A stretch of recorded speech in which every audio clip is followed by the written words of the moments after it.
बोलिए ग्यारस माता की जय। ग्यारस माता की कृपा सदा आप और आपके परिवारजनों पर बनी रहे। एकादशी के दिन भगवान विष्णु के साथ साथ ग्यारस माता की भी पूजा करनी चाहिए। एकादशी का नाम ग्यारस माता के नाम पर ही पड़ा है। एकादशी के व्रत को ग्यारस व्रत के नाम से भी जाना जाता है। एकादशी वाले दिन ग्यारस माता की पूजा करके सच्चे मन से ग्यारस माता की कथा सुनने वाले भक्तों के सभी संकट दूर होते हैं। स्वयं ग्यारस माता उनकी सदा ही रक्षा करती है। जो लोग इस दिन व्रत नहीं कर सकते उन्हें भी इस दिन ग्यारस माता की कथा अवश्य पढ़नी और सुननी चाहिए। आइए कथा आरंभ करते हैं। एक समय एक राज्य में एक राजा राज करा करता था। राजा बड़ा ही बुद्धिमान और बलशाली था। राजा हर समय अपनी प्रजा का भला करता था। प्रजा भी अपने राजा से बहुत प्रेम करती थी। राजा की दो कन्याएं थी। वह अपनी दोनों ही पुत्रियों से बहुत प्रेम किया करता था। राजा की छोटी पुत्री देखने में बहुत सुंदर और आकर्षित थी, परंतु राजा की बड़ी बेटी छोटी बेटी की तुलना में कम सुंदर थी।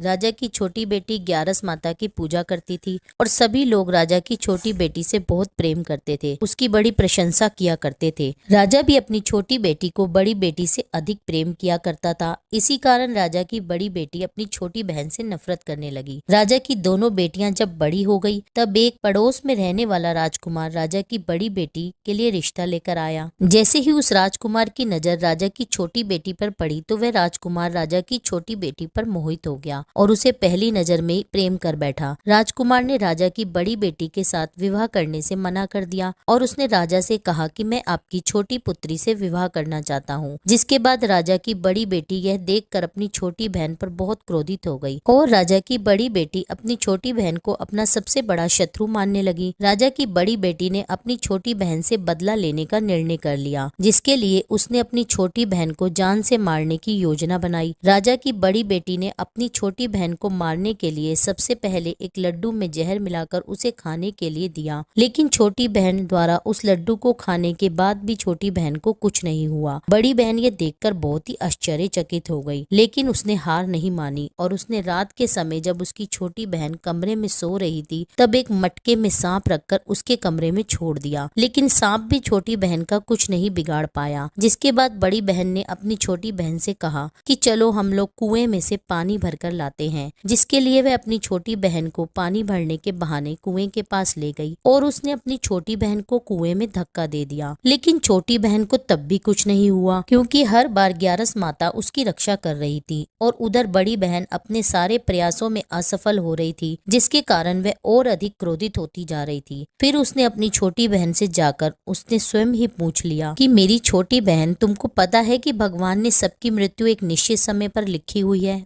और कैसे तुम्हारी मृत्यु होगी, क्या तुम जानती हो? तब छोटी बहन ने बताया, हाँ मैं जानती हूँ मेरी मृत्यु कैसे होगी। छोटी बहन से यह सुनकर बड़ी बहन मन ही मन बहुत प्रसन्न हुई और उसने अपनी छोटी बहन से कहा कि तुम मुझे अपनी मृत्यु का राज बताओ। छोटी बहन ने अपनी बड़ी बहन से कहा कि मेरी मृत्यु तो एक तोते में है। तोते के गले में जो हार है उससे मेरी मृत्यु होगी। जब तक कोई व्यक्ति तोते को मारकर वह हार अपने गले में पहनेगा तो मैं मूर्छित हो जाऊंगी और जैसे ही उस हार को अपने गले से उतारेगा तो मैं वापस से जीवित हो जाऊंगी। अपनी छोटी बहन का राज सुनकर वह बहुत ही प्रसन्न हो गई और उसने अपनी छोटी बहन को मारने के लिए उसके पालतू तोते को ढूंढना शुरू कर दिया और छोटी बहन को इस बात का आभास हो गया था कि कोई उसकी जान लेना चाहता है, जिसके लिए वह अपने पिता के पास गई और उसने अपने पिताजी से कहा कि हे पिताजी, मेरी मृत्यु के बाद आप मुझे जलाइएगा मत, बल्कि आप मुझे अपनी पुरानी वाली हवेली में एक पलंग पर लिटाकर छोड़ दीजिए। अपनी छोटी लड़की की यह बात सुनकर राजा बड़ा ही हैरान हुआ। राजा ने अपनी बेटी से पूछा, बेटी तुम ये क्या कह रही हो? तब राजा की छोटी बेटी बोली, समय किसी के लिए नहीं रुका है पिताजी, कब क्या हो जाए किसी को कुछ पता नहीं। फिर राजा ने अपनी छोटी बेटी से कहा कि तुम ऐसी बातें क्यों कर रही हो? 2-3 दिन में तो तुम्हारा विवाह है। लेकिन उसने अपने पिताजी को ऐसा करने पर मजबूर कर दिया और उनसे वचन ले लिया। राजा ने भी अपनी छोटी बेटी की बात स्वीकार कर ली और 2-3 दिनों के बाद विवाह का समय आया। तब राजकुमार बारात लेकर राजा के घर आया और राजकुमार और राजा की छोटी बेटी का विवाह होना आरंभ हुआ। जैसे ही राजा की छोटी बेटी राजकुमार के साथ फेरे लेना शुरू करती है तो उसकी बड़ी बहन अपनी छोटी बहन के कमरे में जाकर उसके तोते को पकड़ लेती है और उसको जान से मार देती है और तोते के गले में जो हार था उसे अपने गले में धारण कर लेती है। जैसे ही बड़ी बहन इस हार को अपने गले में धारण करती है तो उधर छोटी बहन 3.5 फेरे ही ले पाती है और वहीं पर बेहोश होकर गिर जाती है। जिसके बाद राजा ने बड़े बड़े हकीमों वैद्यों को बुलवाया और अपनी छोटी बेटी का इलाज करने के लिए कहा। राजा की बात सुनकर वैद्य ने छोटी बेटी को चेक किया तो राजा को बतलाया कि आपकी छोटी बेटी ना तो जीवित है और ना ही मृत है। ये मैं ऐसा पहली बार देख रहा हूँ। राजा ने सभी वैद्य और हकीमों को यह बात बाहर बताने के लिए मना कर दिया और उनसे कहा कि अगर आप यह बात किसी को बाहर कहेंगे तो मैं तुम्हें मृत्यु दंड दे दूंगा। राजा ने अपनी छोटी बेटी को पुराने महल में जाकर एक पलंग पर लिटा दिया जैसा कि उन्होंने वचन दिया था और वहां पर कुछ सैनिक भी तैनात कर दिए और वापस अपने महल को लौट आए। अब बड़ी बेटी अपने पिताजी के पास आई और कहने लगी, पिताजी अगर यह शादी संपन्न नहीं हुई तो आपकी इज्जत का क्या होगा? आप कहें तो मैं आपकी इज्जत बचाने के लिए राजकुमार से विवाह करने के लिए तैयार हूँ। जिसके बाद राजा ने अपनी बड़ी बेटी की बात मान ली और राजा ने बड़ी बेटी को छोटी बेटी का जोड़ा पहनाकर विवाह मंडल में भेज दिया। परंतु राजकुमार यह जान गया कि यह राजा की छोटी बेटी नहीं बल्कि यह तो राजा की बड़ी बेटी है।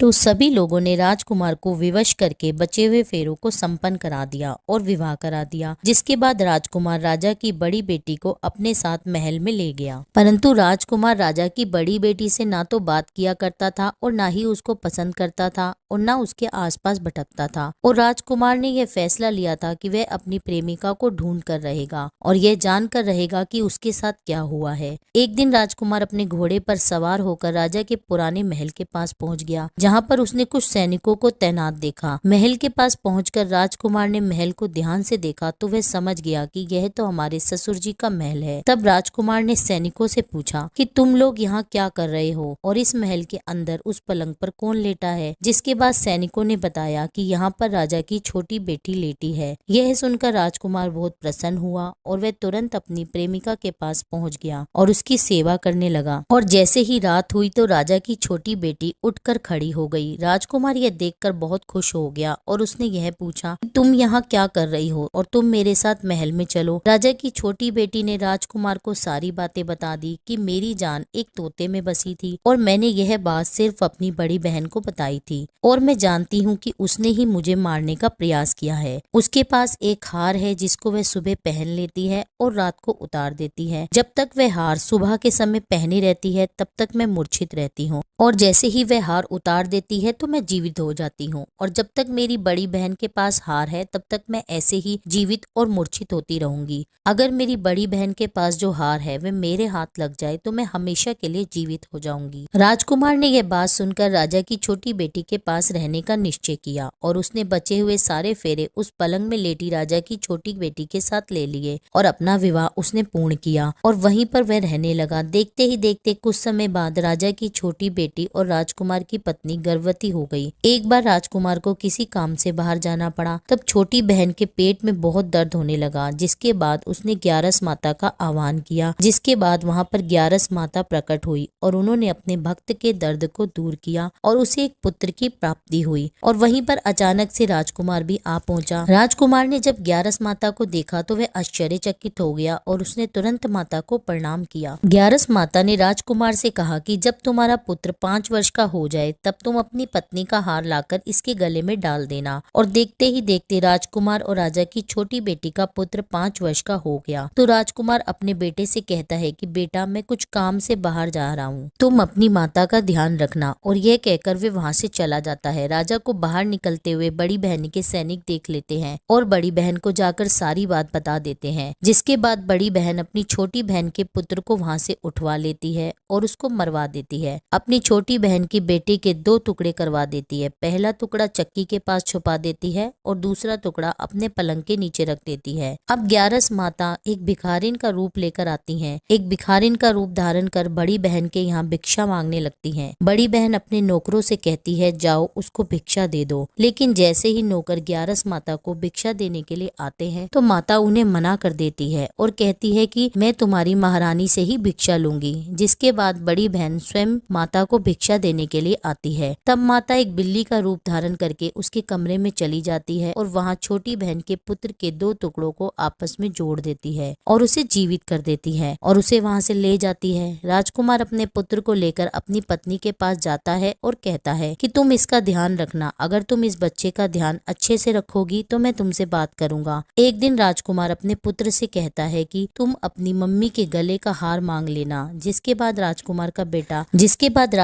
बेटा उसके पास जाकर कहता है मम्मी मुझे तुम्हारा हार चाहिए। ये सुनकर पहले तो वह बहुत ही क्रोधित हो जाती है, पर उसको याद आने लगता है कि राजकुमार ने कहा था अगर मैं इस बच्चे का ध्यान अच्छे से रखूंगी तो वह मुझसे बात करेंगे, जिसके कारण वह हार उस बच्चे को दे देती है और वह तुरंत हार ले जाकर अपने पिताजी को दे देता है। और तभी राजकुमार अपने बेटे को लेकर वहाँ से जाने लगता है और अपनी पत्नी से कहता है तुम हमारे लिए खाना बनाकर रखना, मैं शाम को आकर तुम्हारे साथ खाना खाऊंगा। और वह अपने बेटे को वहाँ से लेकर चला जाता है और राजा के पास जाकर सारी बात राजा को बता देता है। राजा अपनी बड़ी बेटी की इस करतूत को सुनकर बड़ा ही क्रोधित होते हैं और अपनी परवरिश पर शर्मिंदा भी होते हैं। राजकुमार को वे आदेश देते हैं कि वह उनकी छोटी बेटी के साथ ही रहे। इस प्रकार ग्यारस माता और एकादशी माता की कृपा से राजकुमार और राजकुमारी खुशी खुशी अपना जीवन व्यतीत करते हैं। कथा यहीं समाप्त होती है। ये था आज का वीडियो। उम्मीद करती हूँ वीडियो आपको अच्छा लगा होगा। अगर वीडियो पसंद आया हो तो मेरे चैनल को सब्सक्राइब कीजिए, वीडियो को ज्यादा से ज्यादा शेयर कीजिए, कमेंट में ग्यारस माता की जय लिख दीजिए। मिलते हैं आपसे अगली वीडियो में, जब तक के लिए नमस्कार।